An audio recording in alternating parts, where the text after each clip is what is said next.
Well, what do you know? I think it's time for the live stream. I think it's Friday night. It's time to talk about Japanimation. That crazy triple X rated tentacle cartoons from Japan. Right? That's what they all are, basically, pretty much. I think that's been pretty well established. It has been a week, ladies and gentlemen. It has been something. Japanglish, yes. Japan, bless her heart. It is. This has been one of those weeks. Cheers to you all.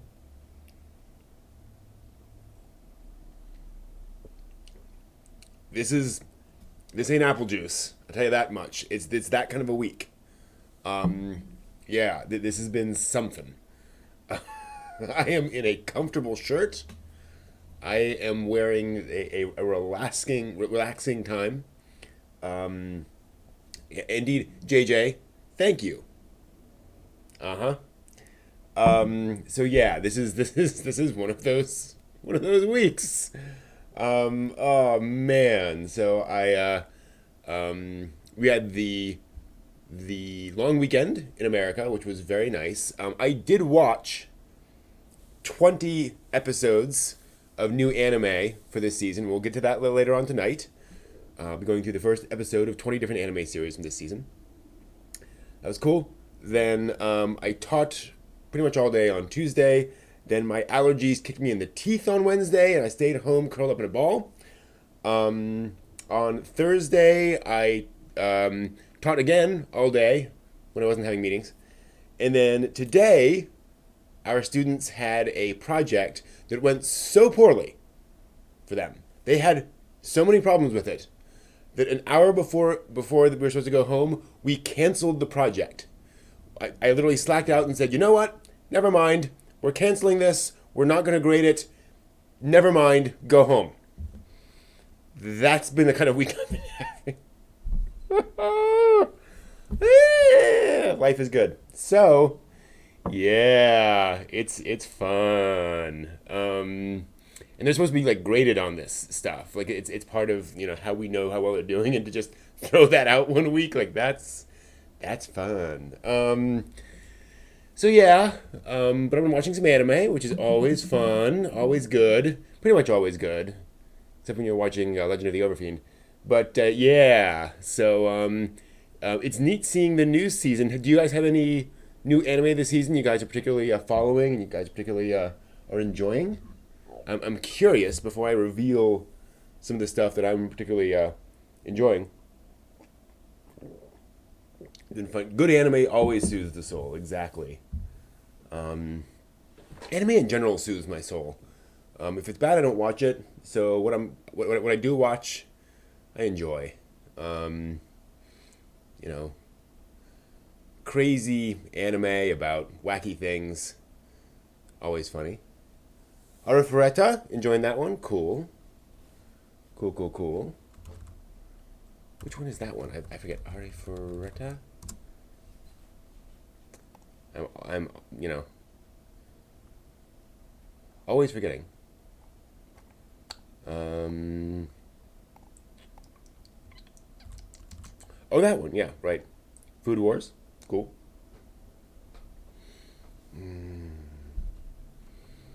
Yeah, I'm keeping an eye on sort of the strongest ones, or the ones that have been, obviously just appealing to me this season. Ascendance of a Bookworm, about a librarian bookworm who gets reborn in a fantasy world, in a medieval world where almost nobody can read. Literacy is very rare, only for the aristocracy, and is very determined to bring back books. Yep, there we go. Very cute and surprisingly grounded. Assassin's Pride I found intriguing. It's relatively stereotypical, but I like the fact that there's no comedy, just this very serious action show. Beastars really caught my eye. I'm definitely gonna watch more Beastars. That is right down my alley. From the same studio that did Land of the Lustrous, which was cool. Did I say to make my abilities average in the next life? Surprising amount of parody in there. High School Prodigies, yep, really cool. And No Guns Life. That was one of the ones that was like, wow, this is noir. Like this is full scale noir, which is really really impressive. Um, I love seeing a good stylish anime series. I'm probably not gonna follow it, but for those of you into like '80s style and like early '90s style anime, True Cooking Master Boy is very much in that style, visually and sort of pacing and so forth. Just looks like Fushigi Yugi. Really interesting.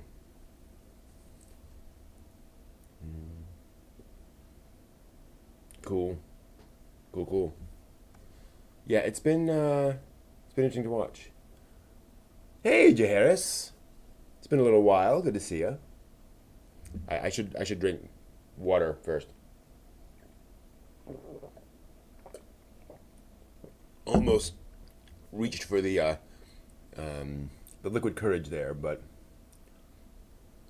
gotta stay hydrated.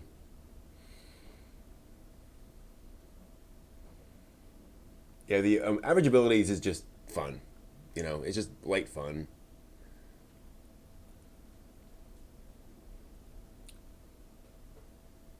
Yeah, average abilities. I watched. In fact, I watched the first two episodes of that. Just really enjoying that. It's just just fun and nicely structured, all that stuff. Yes, I'll be at Anime USA. I'll be doing a whole bunch of panels at Anime USA. I've got just stuff up the wazoo there. I'm doing I think 7 panels or something. So yeah, it's gonna be a fun weekend. Premiering 2 new panels at Anime USA. That is in 2 weeks basically.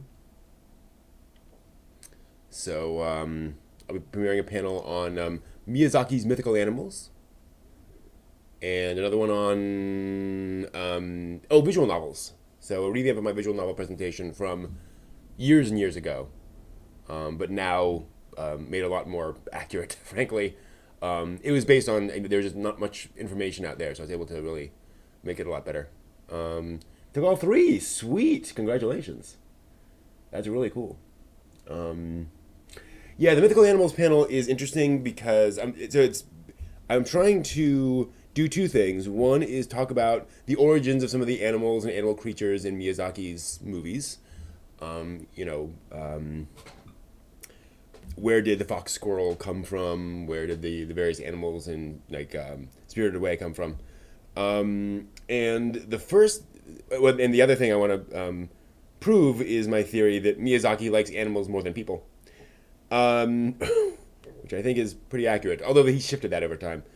And the first half the panel is pretty easy, but then I hit Princess Mononoke, and that's a very complex one to talk about because there's a lot of it is set in an actual historical period in Japanese history, but with fantasy elements. So there's this question of not just what is this creature in Japanese mythology is like, well, but was that believed in back then? Like, was that a historical creature, or is it a new creature that he's just kind of inserting into that period? So a lot of complications to that. Plus the fact that I've had a tough time finding sources for a lot of stuff. People will say, "Oh, this is based on X," and I'm like, "Says who?" Right? So it's kind of hard. History of Type Moon, History of Isekai, and Vampires in the Anime. Sweet.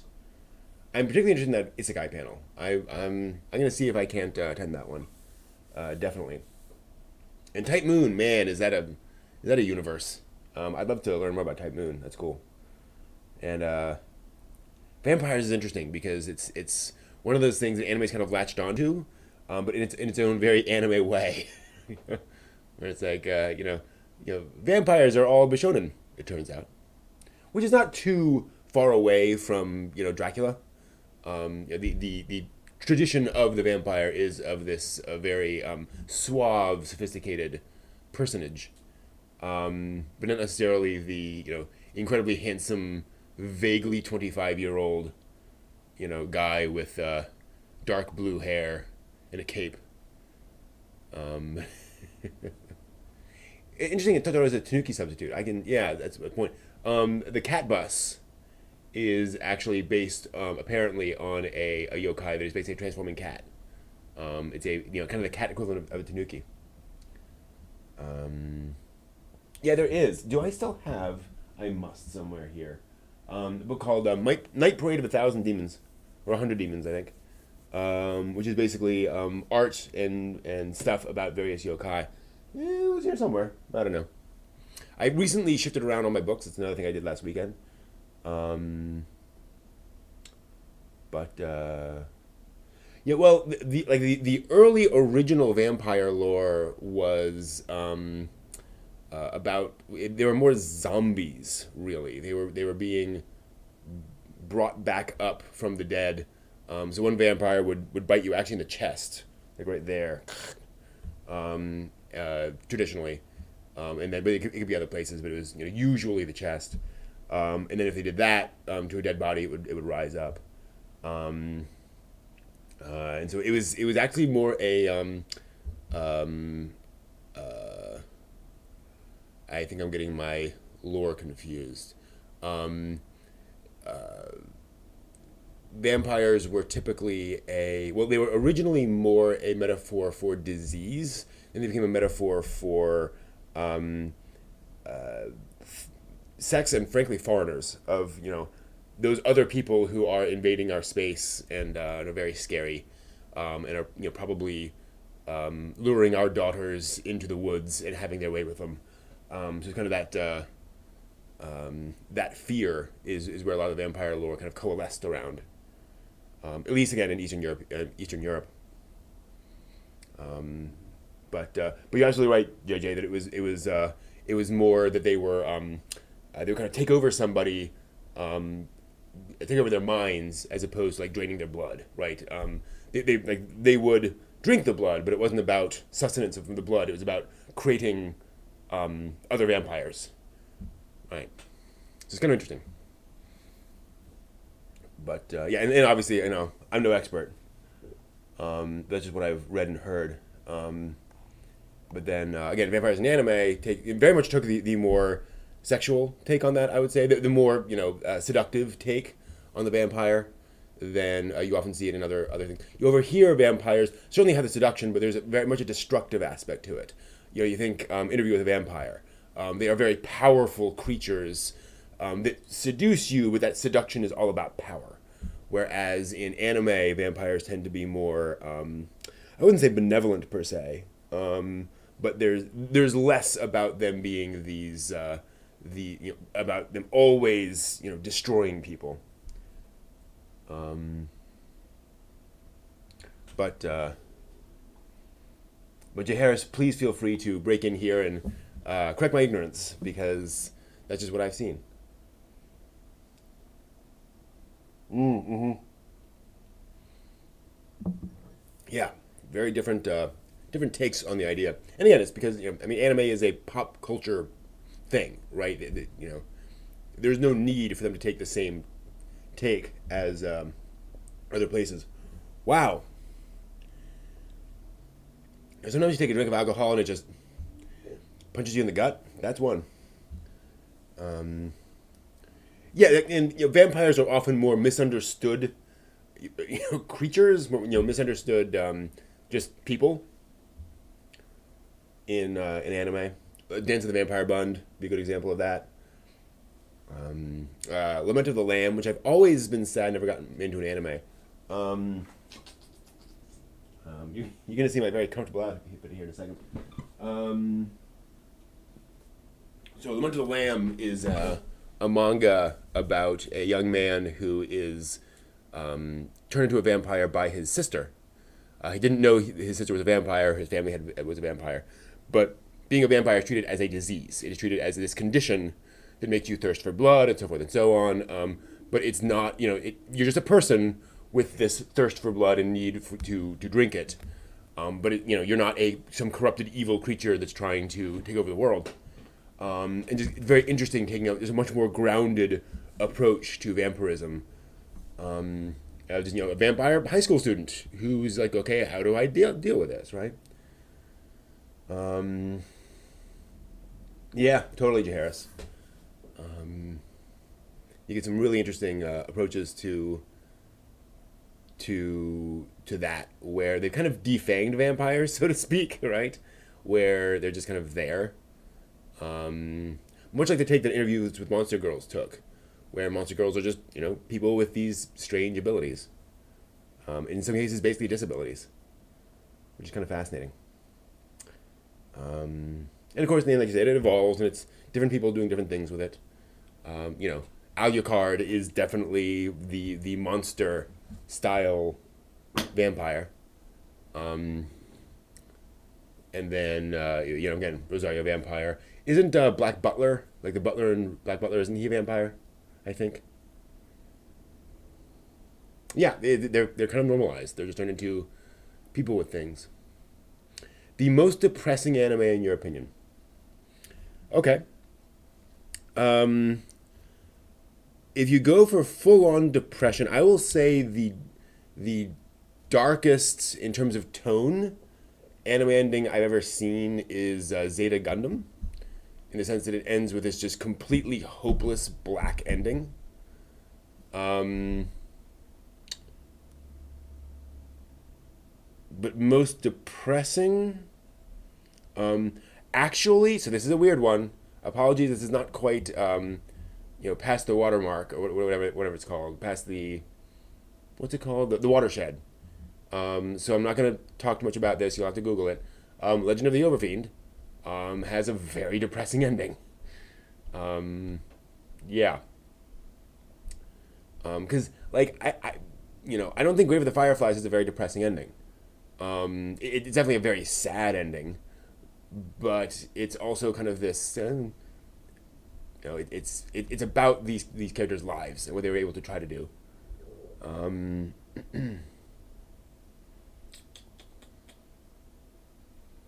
I'll be honest. The ending of Akira is pretty depressing.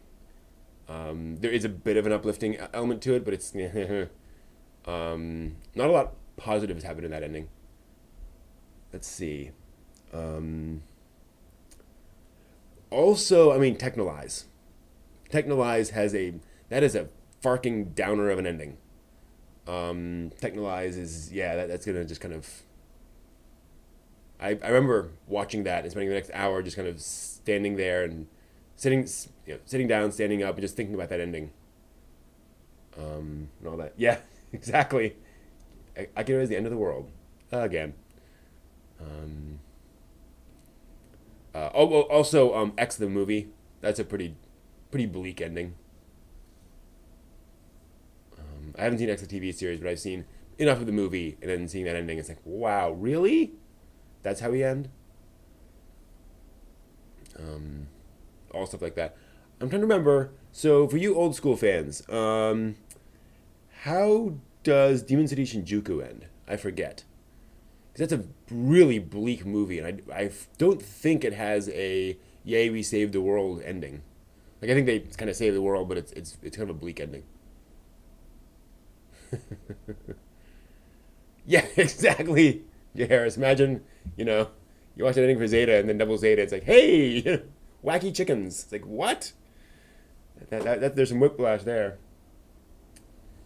Yeah, JJ. I think Lane can be a depressing ending, especially if you really understand the symbolism of that ending. Kind of not just the symbolism, but what Lane did and what that means for her. There's a bittersweet aspect, but Lane definitely is pretty dark ending. Although other characters are fine.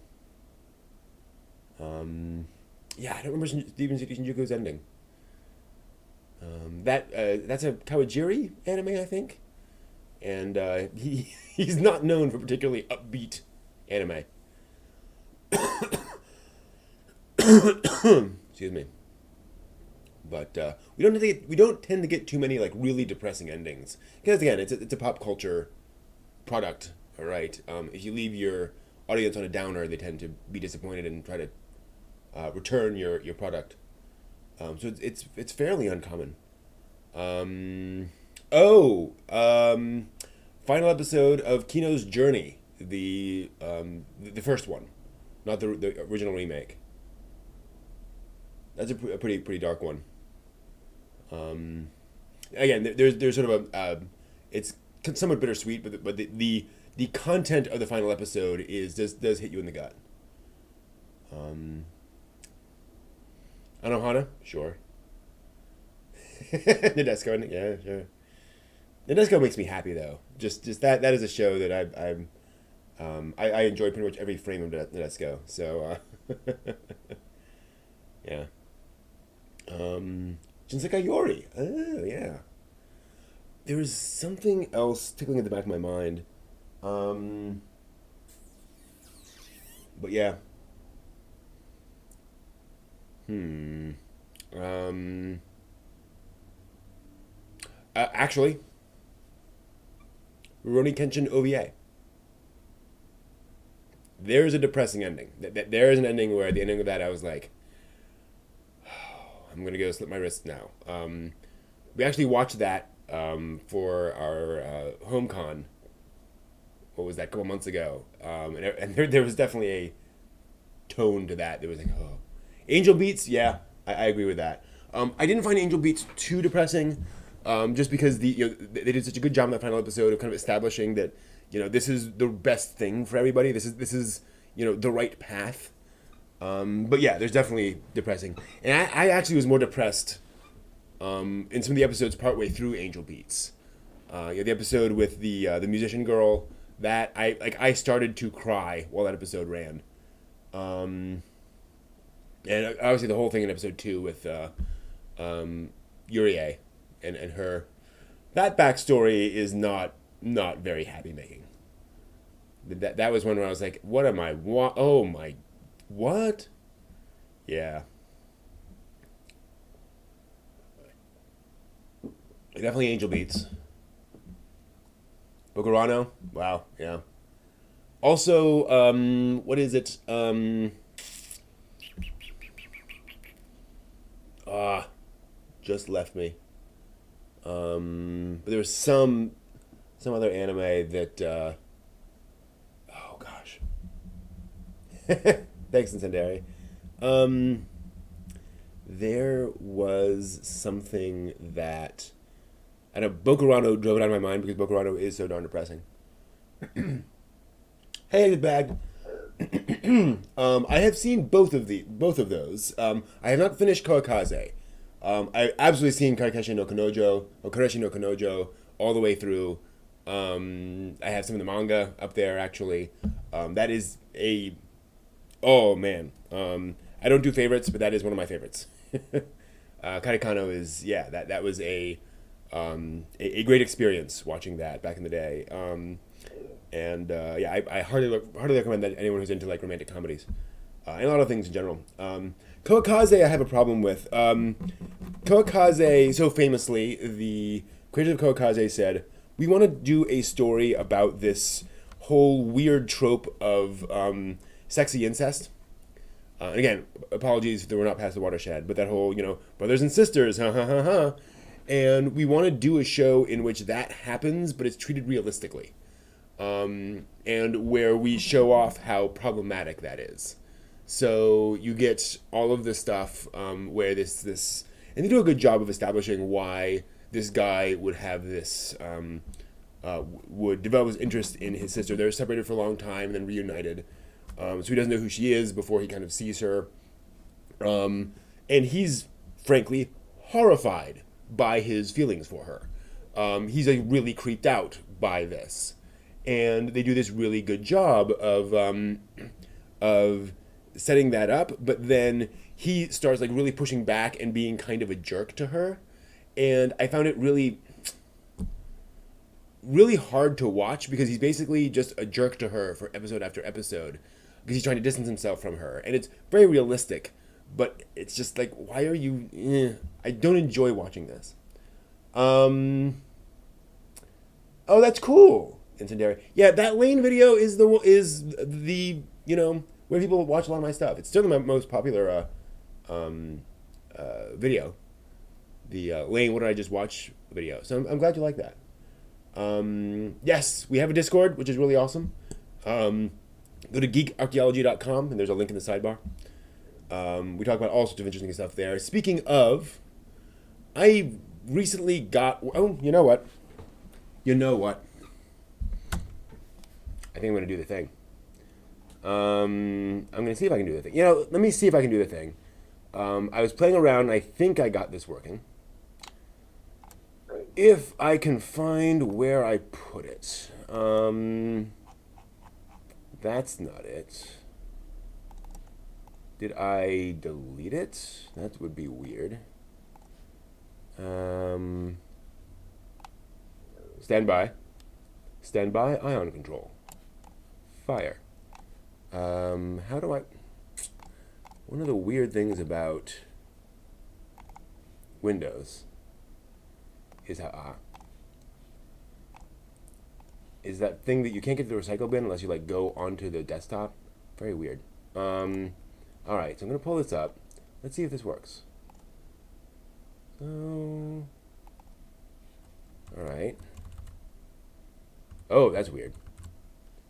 That's really weird. Alright, so if I then say local video, no, local desktop. I want to capture this. Okay. It's not very happy. No, it's not showing it. Darn Fern. There's always that weird thing where you're like, I just want you to show this thing. And they're like, nope. I will not allow you to see that. Oh, wait, it is. Hold on. Let's see if I can make this happen.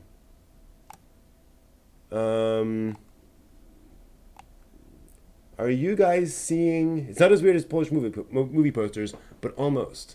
Are you all seeing like a weird user interface, authorized user and load data over here on the side? Because if so, this is the Serial Experiments Lane PlayStation game. There we go. And I'm going to do a new user, and I forget what start is. It's one of these things. Where's start? I'm hitting all the keys, which is always a good way to start.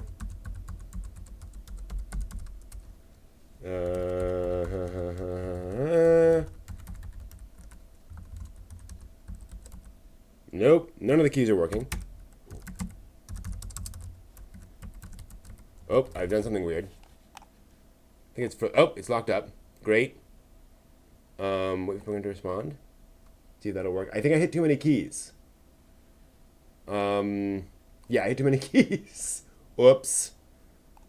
So hold on. Let's go ahead and try that again. But before I do that, I actually have a thing here which says what? V. That's the thing. All right. So hold on. I want to show you guys some of this because it is just insane.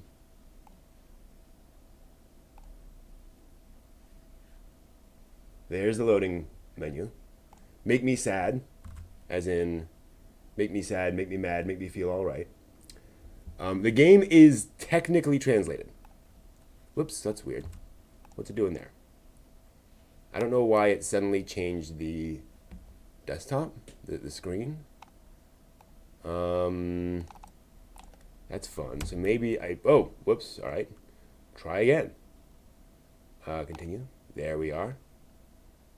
Is that working? Is that going to do something? There we go. Okay. So I'm going to authorize user.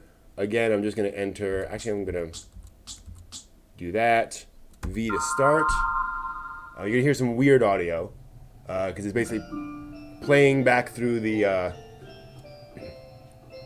through the computer. Let me see if I can't fiddle with the audio. Very hard to get to. But yeah, that is Lane. That is your avatar. And so the idea here is the UI. Oh, jeez. Okay, every time I go over there. So 1 second.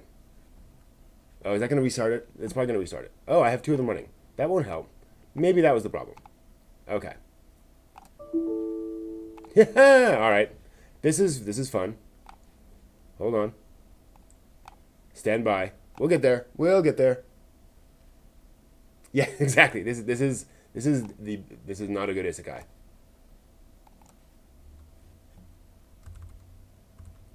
So I think basically I don't want to be bouncing back and forth between windows here. So I was hoping I could like lower the volume because it's kind of loud. I'm gonna authorize user. I'm gonna choose that user. There's Lane. And so this is the game. You are basically in this user interface. You can move around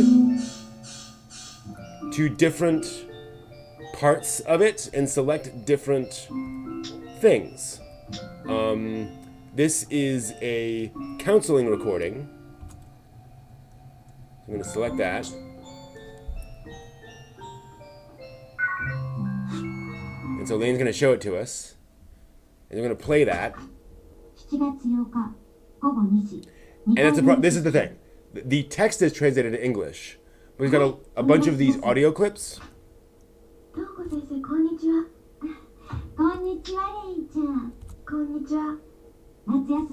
And so that is a clip of Lane's psychoanalyst. Yeah. But that's not all. You can also update your app, which Lane really wants you to do. And who are we to say no to Lane? So we're going to go ahead and upgrade our OS. No idea what this is doing. But we've done that. But we're still not done. There are also movie clips. Ready for this?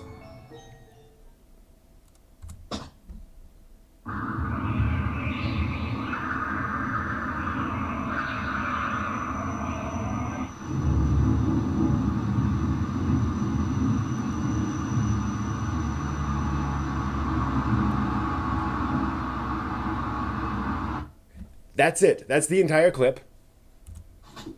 And so you're like, okay, that's interesting. Let's move up to the next level where there's more data, more stuff to fiddle through. And there's another movie clip. This is DC 1004.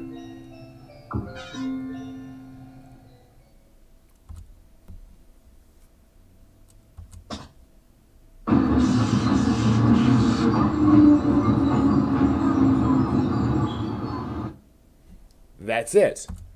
And there's just a whole bunch of these that you get to sort of fiddle around with, trying to figure out what the heck is going on with this thing. I'll see if I can't find a more interesting clip.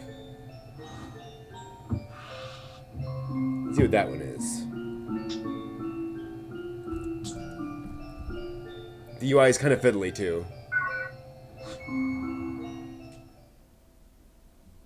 Knowledge. Oh yeah.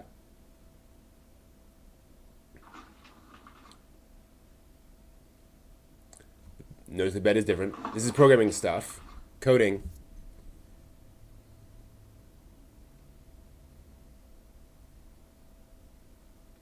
Notice the bed's no longer under the window. Things have been shifted around a little bit in her room. She has the teddy bear from the art book. Yeah. And then you start getting more and more details and more kind of weirdness.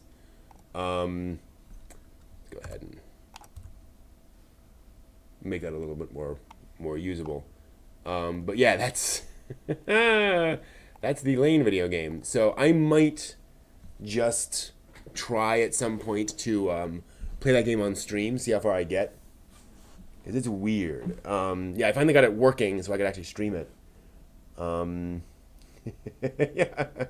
Well, that's the interesting thing. Is like there are, like I was going through that again. I was like, oh yeah, that's a reference to a thing in the TV series that creeps me out now because now I know the context of it. So it's really interesting.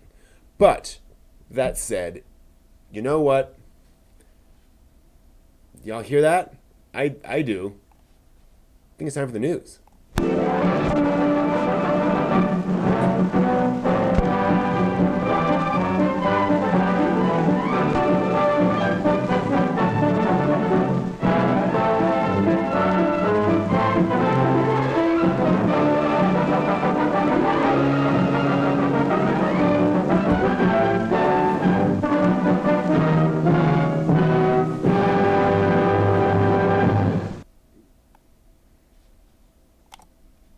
There we are. Let's do this because it is a newsworthy week. Move this forward. There we are. Look at that. We actually know what we're doing.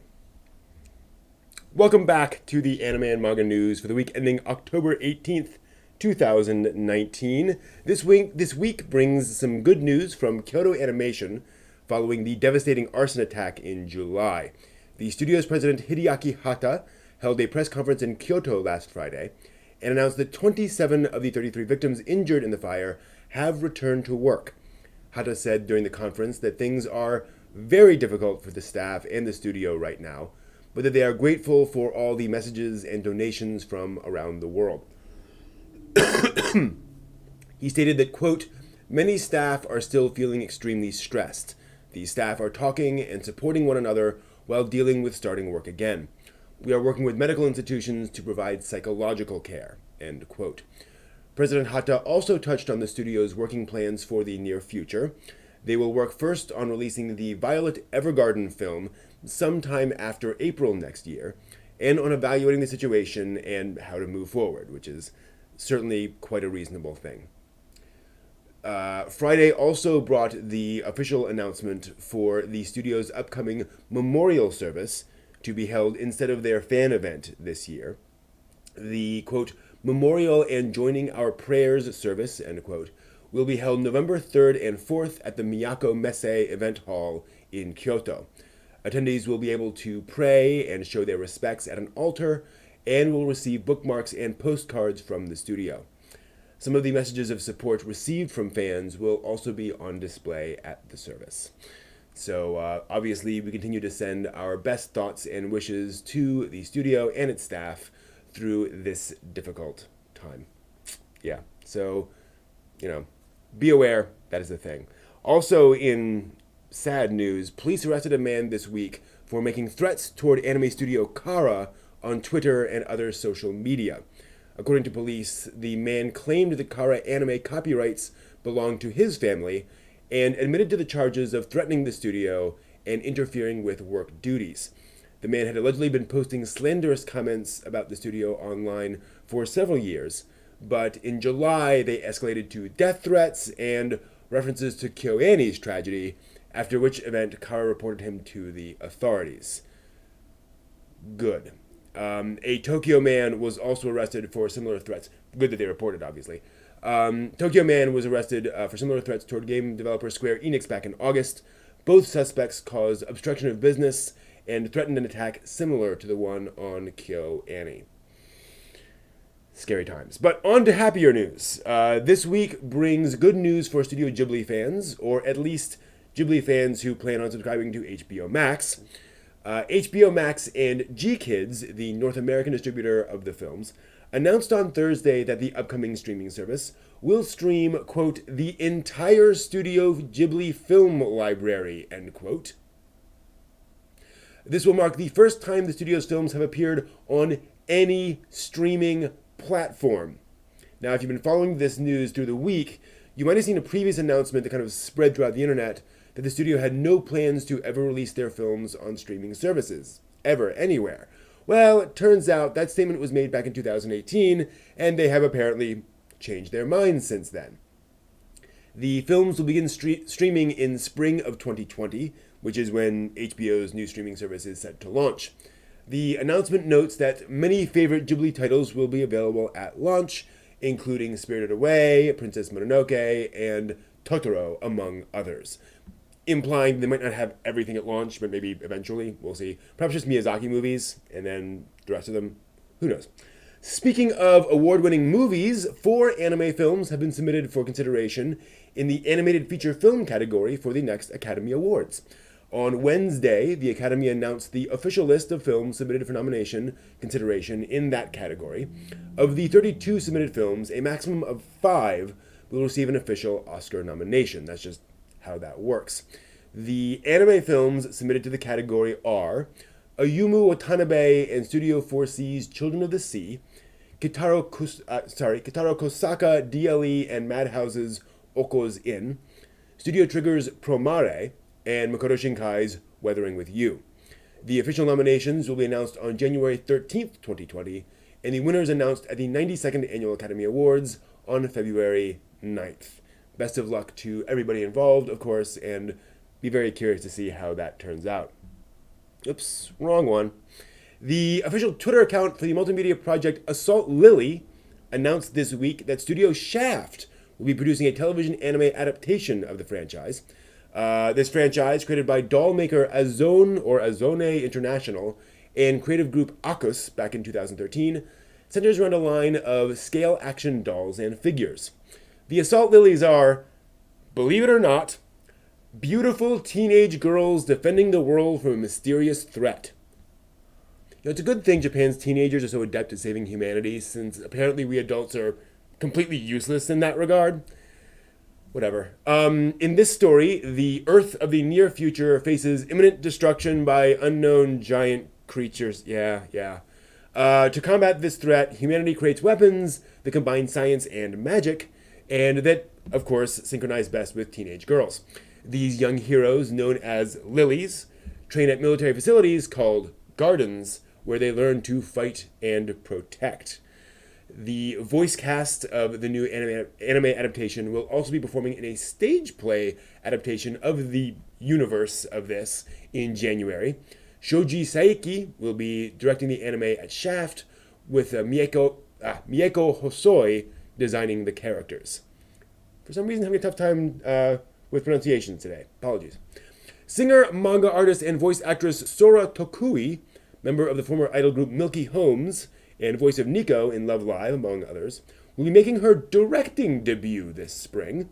She's directing a short movie adaptation of the contest-winning short story Sometimes on Those Sleepless Nights. The story was selected by Tokui herself from the 2019 short story contest held by Monogatari.com, that's with a Y. The yearly contest gives aspiring authors 90 days to write a short story based on contest prompts. In addition to the movie adaptation, the winning story will also receive a comic, an audiobook, and a music video. The theme of this year's winning story is described as, quote, a female teen who cannot sleep on the night before the decisive battle, end quote. Could have been written for the earlier one. The short movie adaptation is set to come out in early spring of next year. This week brings news also about 2 brand new anime studios, something we don't normally get to talk about on here, but always exciting to see. YAP Ishigaki Productions, who have been making backgrounds for anime since 1981, has announced the founding of a new studio in Akita. Gaki Pro A Studio will primarily recruit students from the local Akita University of Art, and will still focus mostly on anime backgrounds like their parent studio. The new studio officially starts services in April 2020, and aims to have a staff of 9 employees to begin with an eventual goal of 20.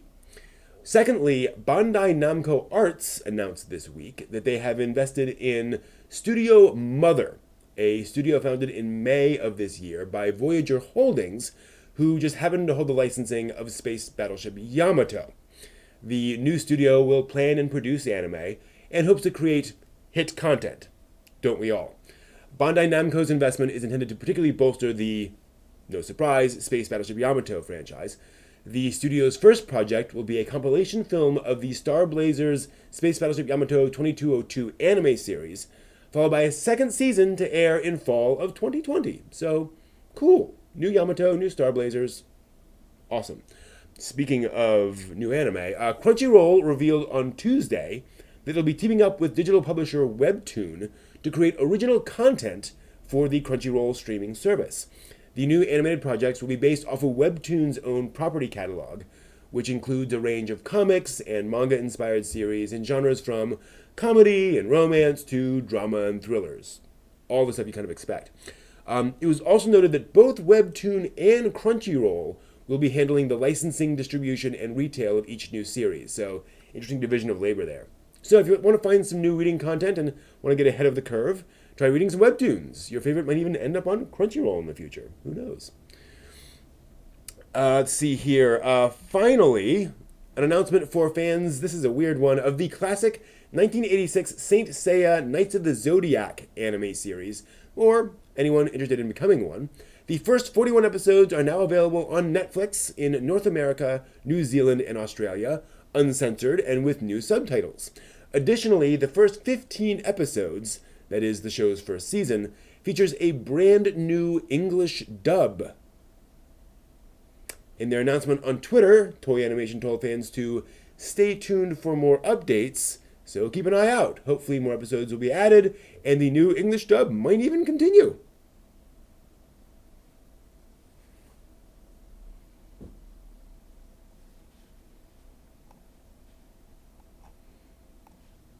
So yeah, that's a thing.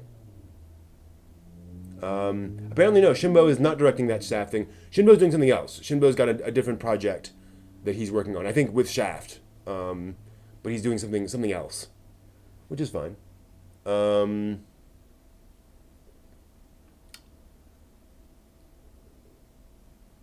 that is sad, Jay.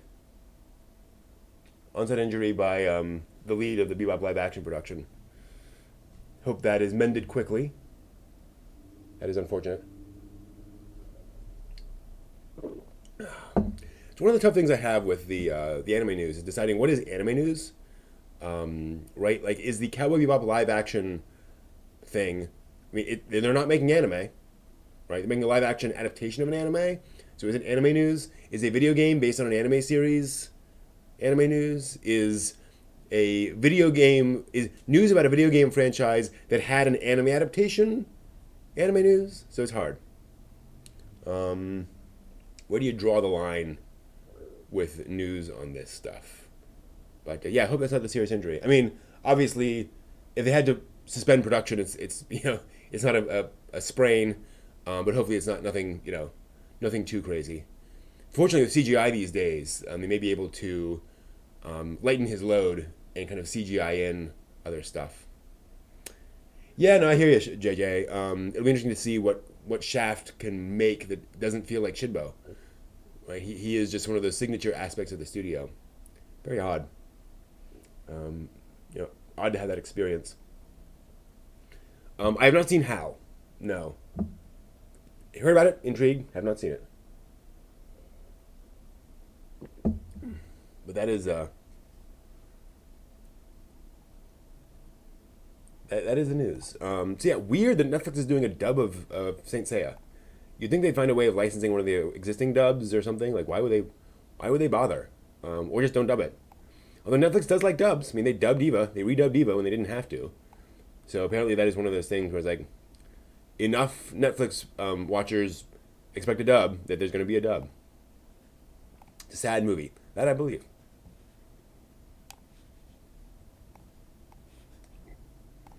One second. Got a few other things to restructure here. Oh, you enjoyed the Tanya the Evil movie. Cool. Glad to hear it. Always interesting when you get a movie adaptation or a movie out of an anime series that was popular but not a runaway hit, and to see how they handle that, if they go like really hardcore towards the fans or sort of more towards the public, try to get as many people as possible. There's gonna be kind of hit and miss in that way, but it's cool to hear that it was enjoyable. You know what we should also do? let's talk about the anime of this season. Let's do that thing. Because we just talked about it. We just mentioned it. So I do know what I need to do before I do that, though. One second. Something random that doesn't actually matter. Here's something that, is just completely, you know. Here's Tanya as a cute boy in 20th century France. Okay, what are you doing? Season preview, that would be the thing. I think we're going to do this, folks. I think we're going to talk about 20 new anime this season. Let's transition. Let's get ready. Let's get all aligned. Let's be ready. Let's be. I got a flu shot today. I'm kind of achy, so I can't quite just settle down. It's really annoying. All right. Season preview.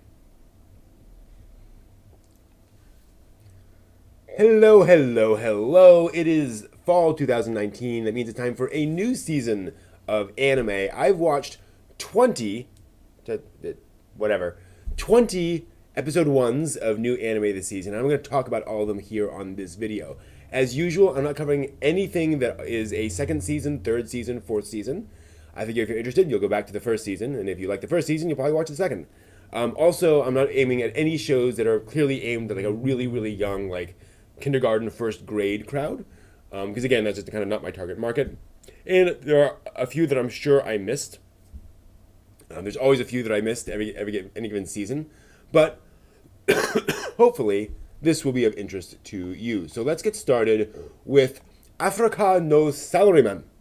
This is a goofy anime series about a lion, a lizard, and a bird who all work at a typical Japanese office and get into sort of wacky situations with each other. Think The Office, but with animals.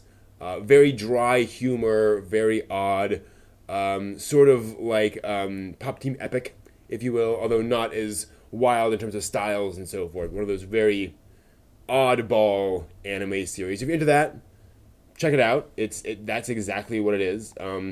There's not appear to be any drama or complexity whatsoever. Then there's After School Dice Club, anime series about a group of girls who play board games after school. A little bit like the anime series from I think it was last year called A Sister's All You Need. This is an anime series about actual board games. Like they go to a board game store and you see all these like they're real board games out. It's there's Ticket to Ride in the corner, all that sort of stuff.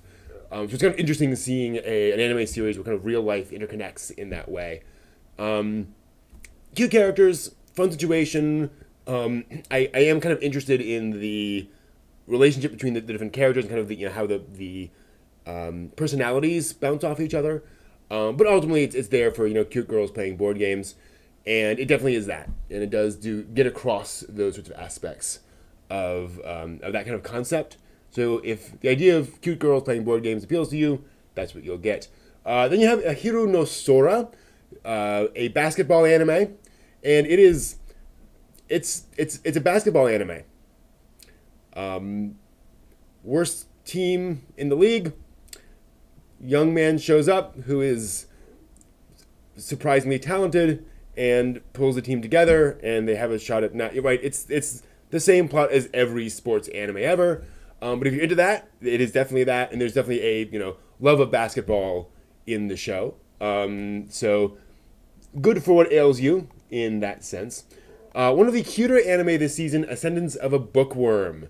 This is about a librarian bibliophile who passes away and finds herself in the body of a young girl in a medieval, slightly fantastic medieval environment. But it is like low medieval, like nobody can read. Literacy is only for the very well off. Nobody can afford a book. So she is just horrified that she can't find anything to read. And so it kind of looks at her life as she's trying to figure out what to do. She's in the body of a 5-year-old girl who is physically kind of weak. So very interesting looking at a pretty grounded medieval world. Like this is not typical D&D fantasy world where it's like, okay, we kind of have these things. We're kind of throwing together a lot of tropes. It feels like folks have, really are aware of like, so when they sit down to eat dinner, they eat stew almost all the time, right? It's not, giant ham hocks for the peasants every day. So really interesting in that way. And it's not like actual medieval Europe or anything, but I really like it. Again, the main character is adorable and do a good job of kind of balancing all these aspects of that story. Cute because it's isekai, but it's not like isekai in the sense of I'm going to save the world, right? It's this interesting sort of scenario to be in, and this really neat goal of trying to make books and inspire the love of reading in a society that just has no need for that, frankly, yet.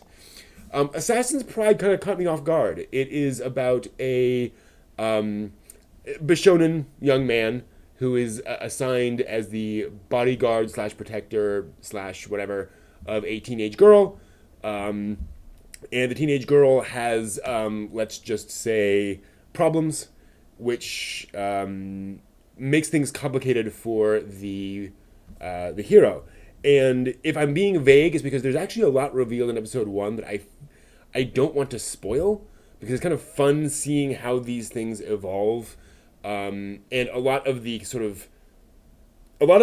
interesting elements of this, I think, come from seeing this sort of base storyline and then seeing how they twist it. I really like the fact that this is a show that creates this very interesting dilemma for the protagonist that it looks like he's going to have to balance for a while. So I found that interesting. And in case this sounds like very generic, to be clear, there was very little comedy in this first episode. It was pretty much all melodrama of characters, with struggling with multiple desires, which is one of the definitions of a multidimensional character. So that's, I think, what appealed to me, that this feels like it's really trying to set up conflict in which characters are pulled in multiple directions. So we'll see where it goes, but like I said, it was kind of interesting. Very good action animation, too. Like high quality, high budget action animation in Assassin's Pride. So always nice to see, and something that does kind of, it interests me and caught my attention. Also catching my attention for other reasons, Azure Lane. This is a genre that, I'll be honest, I just don't get. It's Kantai Collection. It's kind of Strike Witches. Beautiful girls who battleships transform into their weaponry. So these girls fly through the air. A battleship will disassemble and reassemble on them as a set of cannons, which they then fire. It's based on a mobile game, to give you an idea. The girls are pretty. There is a surprisingly high animation budget, at least in episode 1. It is clearly a version of World War II in terms of the various factions involved. It's clearly not it's not our World War II, but it's versions of World War II, which is kind of interesting. It's a Chinese mobile game, which makes sense because the Japanese side is the villains in this, which is really odd to see in anime. And it's made by a Japanese studio, but kind of remarkable. Anyway, so you have Azure Lane. It's Kankole. It is that. If you want that, that is what this is, and you're gonna get precisely that. Beautiful girls with lots of weapons shooting at each other. And it's just one of those things where I'm like, this is goofy. This is really goofy. But there's lots of weird, goofy stuff that I like. Surprisingly not goofy, Beastars. This is a CGI anime from Studio Orange, who also made Land of the Lustrous a couple years ago. Which if you've seen that, you know what you're in for.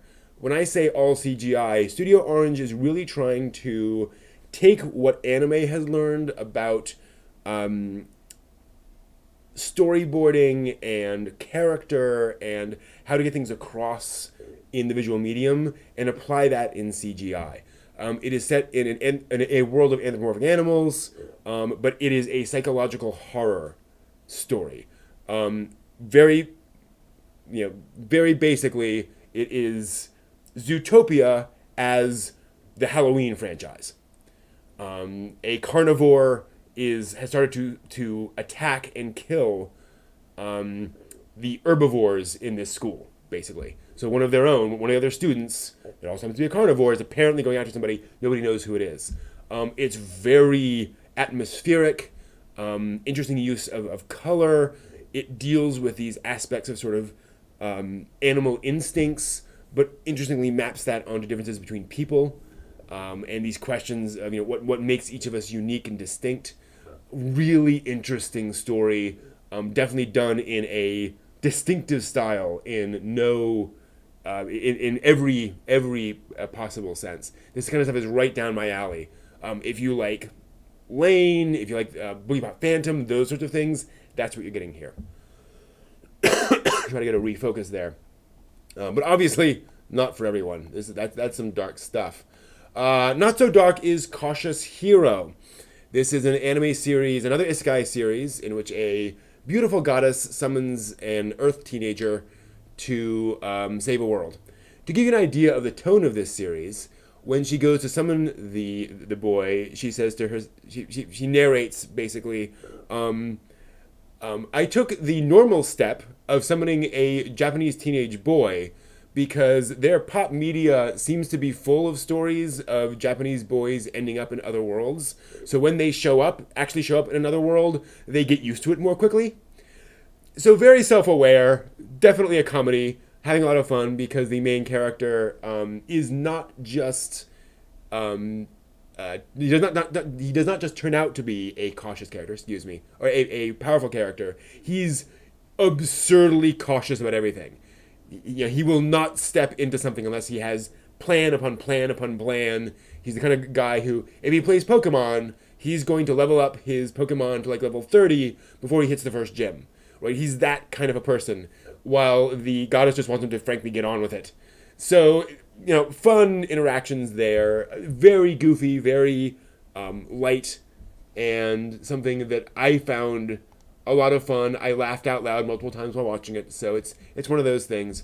And so, again, it's nice seeing isekai series that play around with the tropes instead of just being straight isekai. So, interesting to see where that goes. Then there's Days of Urashima Sakatasen. Yeah. Which is about cute boys in high school. They're SD boys in high school, hanging out. I don't know what else to say. I really don't. That is what it is. I wish there was more that I could explain, frankly, but that's just that's what it is, Anyway, moving on to Didn't I Say to Make My Abilities Average in the Next Life? This is an anime series about a girl who is isekai'd and discovers that she asks for a completely average life in the next world. And unfortunately, when she asks for an average, she gets a world average. So her abilities are average compared to whatever creature is the worst at it, whatever creature is the best at it. So she is way better than most humans at almost everything. But she just wants a normal life, just wants to fit in. So it's this actually kind of interesting interplay on that very stereotypical Japanese desire to just be average, just have a normal average life, with the fact that she just can't be in dealing with that. Also surprising because not only does the first episode play around with isekai tropes and make fun of them, there's some surprising straight up parody aspects. There's a scene in episode 2 where suddenly she starts looking like Dragon Ball Z characters when she gets very excited about fighting. And then there are references to the original Jackie Chan Drunken Master movie. Not Legend of Drunken Master, which was technically Drunken Master 2, the original 1970s Drunken Master movie that kind of made Jackie Chan's career. That's some deep cuts, man. So very curious to see where that one goes and how deep it goes into that rabbit hole of references. Kind of interesting. Another comedic one, Kimono Michi Rise Up, about a pro wrestler who is transported to a fantasy world because they want a strong person. Unfortunately, they discover that he is a huge fan of animals. He wants to retire from professional wrestling to take care of animals all the time. And this particular fantasy world is full of various furries. Not just furries, but also, I forget the term for it, but people with like, cat ears or, rabbit ears or whatever. And so he is suddenly hugely enamored by all sorts of people in the world. And he's kind of an idiot. So, he's constantly running around trying to pet the various inhabitants of this world, and just causing all sorts of ruckus as a result of that. There is some very over-the-top fan service in the first episode that kind of turned me off a little bit. I'm fine with fan service, but very in your face, which is kind of odd. Like they keep cutting back to it multiple times, so I felt weird.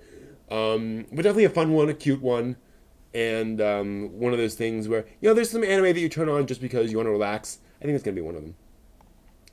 High school prodigies have it easy, even in another world. This one oddly starts with an absolutely absurd premise.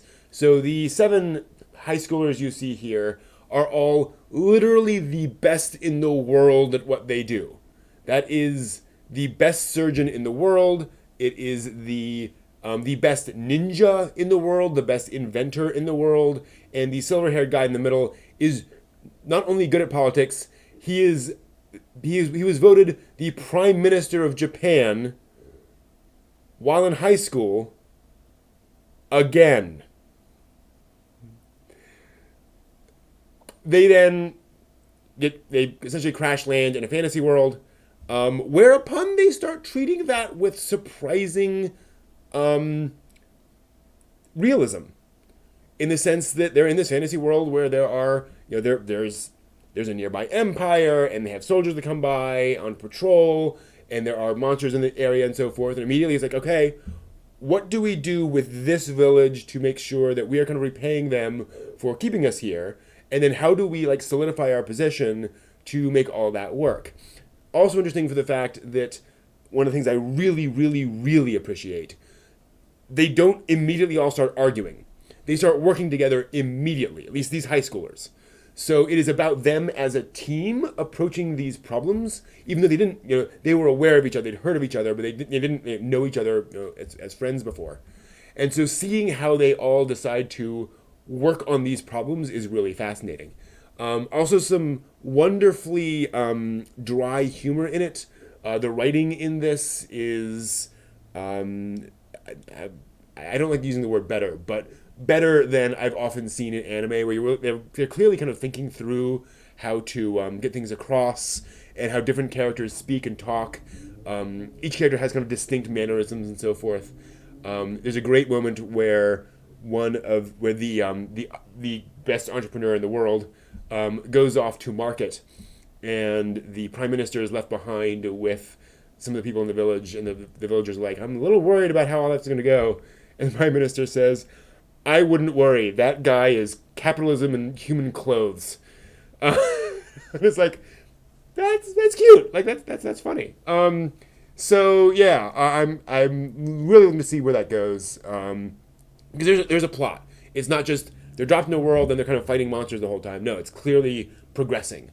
So loving to see where that one goes. We'll see how what we get there. And speaking of that, No Guns Life is a cyberpunk noir series, heavy on the noir. When I was growing up, my parents loved classic films. So when I was growing up, I watched a lot of movies from the 30s and the 40s, and so I was exposed to noir from a fairly early age. Now, I'm no huge expert, but I'm not one of these guys who's like, I've heard of noir, I've maybe seen clips of noir things, but like my only real exposure to it is, I don't know, The Matrix, which is not really noir. This is noir. This is that. Noir is not just turning the palette down and having a character that smokes. Really cool there. And in case you're wondering, yes, the main character is a detective with a giant coat and whose head is a revolver. It's set in this near future of heavy cyborgization of people, and the main character is ex-military. He had this revolver attached to his head. It's anime. It's kind of weird in terms of that premise, but it quickly becomes this dark noir story. That's what it is. A lot of mystery, just really interesting and just visually very distinctive. I love seeing anime that looks not like other anime. Not that typical anime looks bad, but it's just fun to see something different. And this definitely feels different. It looks different.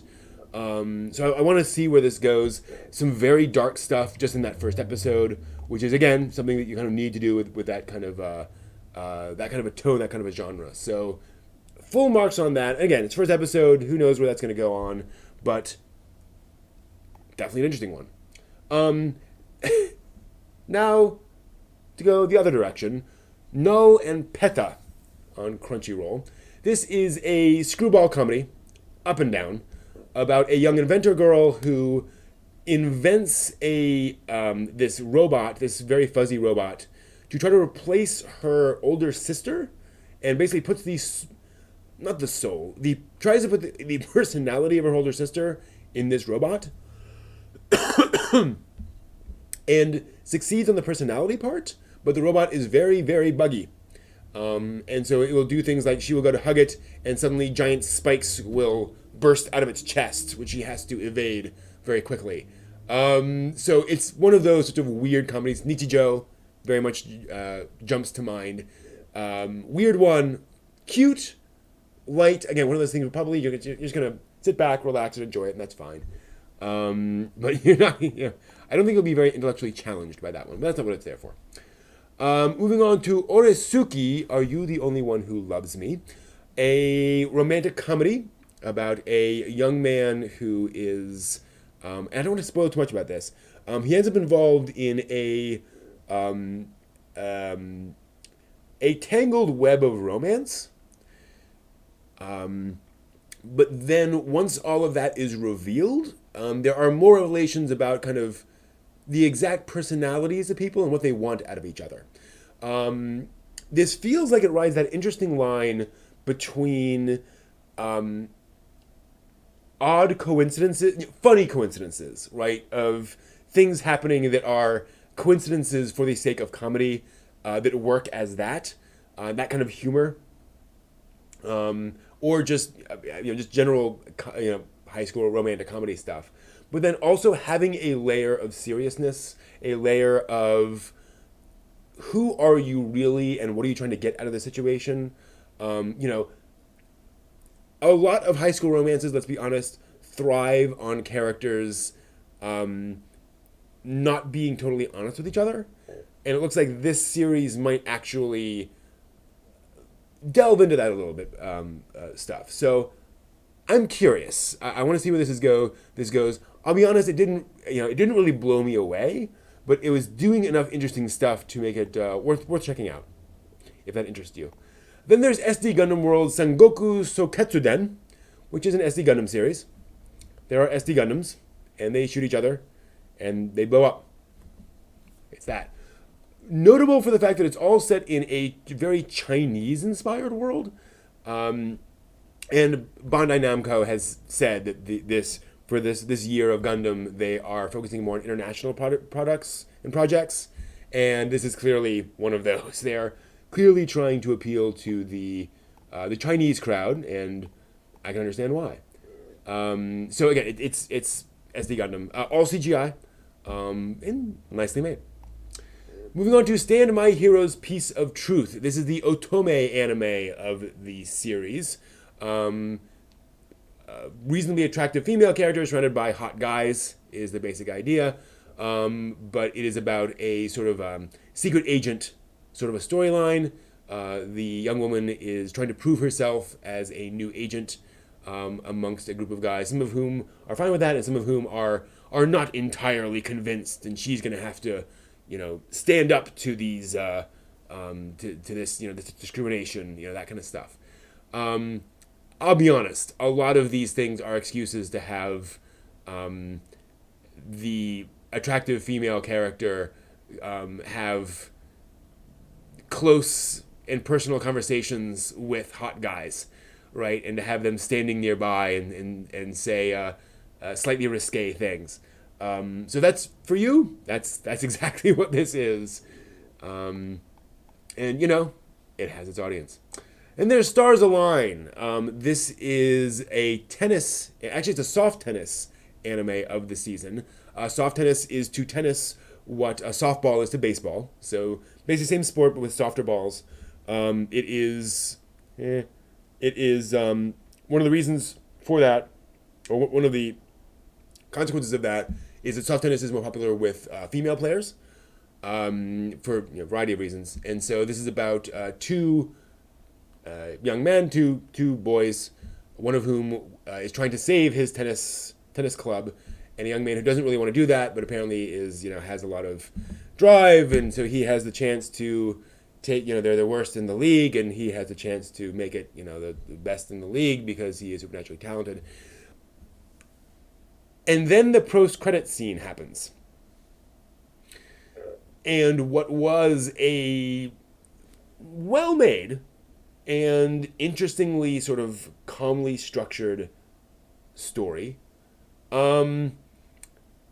takes a turn, and suddenly it's serious. I did not expect this show to go there. So this might not be your typical sports anime. Interestingly enough, might be, but stick around to the post-credit sequence, and you might find something that isn't certainly not what you expected. Also, not what I expected. True Cooking Master Boy. This is an anime series set in China about a young man who wants. He's actually already a really accomplished chef. Wants to be like the best chef ever in history, and travels around cooking. What's interesting about this is its visual style. The character designs look very like late 80s, early 90s, very like Fushigi Yugi, and like the animation style, and even just like the structure of the stories feels very much of that era. Running around from place to place and kind of swooping into different character stories and helping them out, and then moving on from there.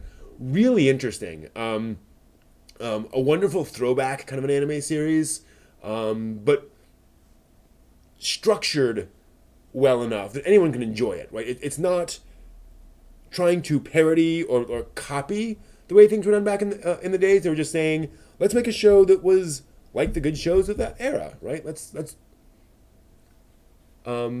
not forget the lessons of back in the day. Finally, this season, I watched Welcome to Demon School Iruma-kun, one of the other screwball comedies series of this season. Young man dies and ends up in hell, but fortunately, a demon basically adopts him as his grandson, an older demon, and then sends him off to demon school. Very over the top screwball comedy kind of a series. Strange things happen to the character, and he kind of has to deal with it. Just dealing with things thrown at you, literally in many cases. I thought it was a lot of fun. Again, I laughed several times watching the episode. Light entertainment, but very much knowing what it is and executing on that, and giving you exactly what you're looking for in terms of just fun, light entertainment. So those are all of the anime of this season that I watched. Again, just first episodes, except in cases where I was able to catch episode 2. And that's it. That's the season. Hope you found this useful. Hope you find some things that you enjoy. Thank you very much for watching. My throat.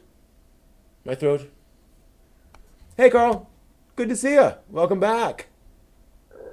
Excuse me.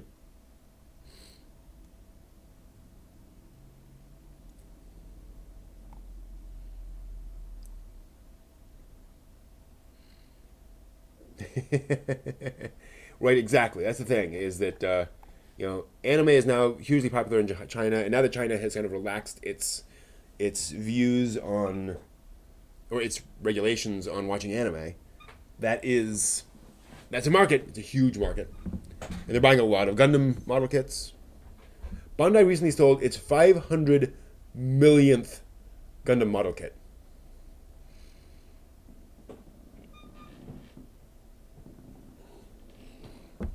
Crazy. I need a moment. My throat is kind of. Whoa. Ah, sorry. Got something down there. Talk amongst yourselves. Ah, and my. Come on, camera. There we go. I need to do these lights better. Yeah, 500 millionth. Demon School. Yeah, that's fun. This has been a remarkably good season. There are a lot of shows. Most seasons, there are some shows where I'm like, I don't really know who's gonna want this. I don't know who's gonna watch this. But every single one has some kind of thing. Bottom of the text screen is blurry for some reason. That's weird. Let me try that. I do not know what that would be. I'm thinking that must be a YouTube thing, I'm afraid. Because it is crisp on this end. Very, very odd. So I admit, my I only have a little bit left here, I think, tonight in terms of voice. What all do you want to talk about? What is on your minds this fine Friday night to discuss, anime-wise? And hopefully I have a few minutes more to give you. I'm on the text screen on the thing. Oh, that's weird. Well, too late. Odd.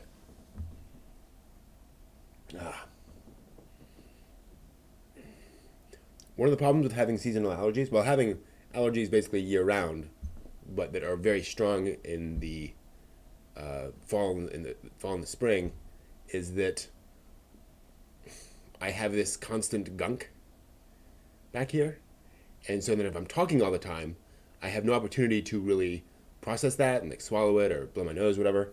And so at the end of that, after some time talking, it all kind of builds up, and it becomes harder to talk. Glad you're here, Game Escape, as always. Glad you could be there. There was sadly no anime history this week. I'm not aware of anything that occurred in like mid-October historically. Most of the shows have already started on the season, so unless it's a birthday or something, it's not a good time for that. But yeah. All right, I think this is going to have to do it for us for tonight. Yeah, my throat's starting to close down a little bit. So thank you all so much. As always, great conversation. Really enjoy having you all around. And I plan to be back next week. I will probably not be here the last weekend in October, or the first weekend in November 1st through 2nd, because that is Anime USA. And I will be doing panels there. But if I can make it back, I will. You will find out. So, thank you all so much. I'll see you next week. Have a good one. Watch more anime.